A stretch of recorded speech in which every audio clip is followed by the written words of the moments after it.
ಸಖತ್ತಾಗಿ ಹಿಡ್ದಾಕ್ತು. ಪ್ರಕೃತಿ ಮಾತೆ ಹೂಗಳಿಗೂ ಇಷ್ಟ ಅಂದ ಕೊಟ್ಟಿಲ್ಲ ಅನ್ಸುತ್ತೆ. ಬೇಟೆನ ಹುಡ್ಕೊಂಡ್ ಎಲ್ಲೂ ಹೋಗದೆ ತಾನಿರೋ ಕಡೆನೆ ಬೇಟೆಗಳು ಬರೋ ಹಾಗೆ ಮಾಡುತ್ತೆ.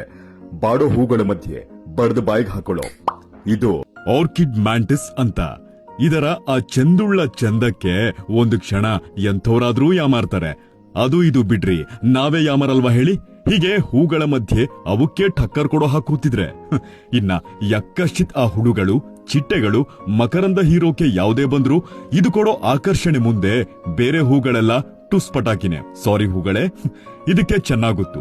ಮಕರಂದ ಸವ್ಯೋಕ್ ಬರೋ ಜೀವಿಗಳು ತುಂಬಾ ಸುಂದರವಾಗಿ ಕಾಣೋ ಹೂಗಳ ಮೇಲೇನೆ ಕೂರುತ್ತೆ ಅಂತ. ಅದಕ್ಕೆ ಆರ್ಕಿಡ್ ಹೂಗಳ ಮಧ್ಯೆ ಹೀಗೆ ಕ್ಯಾಮಫ್ಲಡ್ಜ್ ಆಗಿ ತಾಳ್ಮೆಯಿಂದ ಕಾಯುತ್ತೆ. ಫುಡ್ಡು ತಾನಾಗ್ತಾನೆ ಡೆಲಿವರ್ ಆಗ್ತಿದ್ದ ಹಂಗೆ ಮುಳ್ಳುಗಳಿರೋ ಕೈಗಳಿಂದ ತಬ್ಬಿ ಸುಯಿ ಟಪಕ್ ಲಡ್ಡು ಬಂದು ಬಾಯಿಗೆ ಬಿತ್ತು. ಮತ್ತಿದು ಕಣ್ಮಿಟುಕ್ಸೋ ಅಷ್ಟು ಸ್ಪೀಡಲ್ಲಿ ಬೇಟೆನ ಹಿಡ್ದಾಕುತ್ತೆ. ಇದಕ್ಕಿರೋ ಮತ್ತೊಂದು ವಿಶೇಷತೆ ಏನ್ ಗೊತ್ತಾ? ಬಣ್ಣ ಜೊತೆಗೆ ಆಕಾರ ಕೂಡ ಬದಲಾಯಿಸಿಕೊಳ್ಳೋದು. Wonderful creation. ಮತ್ತಿದ್ರಿಂದ ನಮ್ಗೇನು ಅಪಾಯ ಇಲ್ಲ, ಹಾಗಂತ ಆಯ್ಕೊಂಡು ತಲೆಗೆ ಮುಡ್ಕೊಳ್ಳೋ ಹಾಗೂ ಇಲ್ಲ. ಪ್ರಕೃತಿಯ ಮನಮೋಹಕ ರಚನೆಗಳಲ್ಲಿ ಇದೊಂದು ಸ್ವಲ್ಪ ಸೆಳೆಯುತ್ತೆ. ಭಾರತದ ಮಳೆಕಾಡುಗಳಲ್ಲಿ ಕಾಣಸಿಗುತ್ತೆ. ಇಷ್ಟೇ ಮ್ಯಾಟ್ರು. ಬರ್ತೀನಿ. ಬಾಯ್.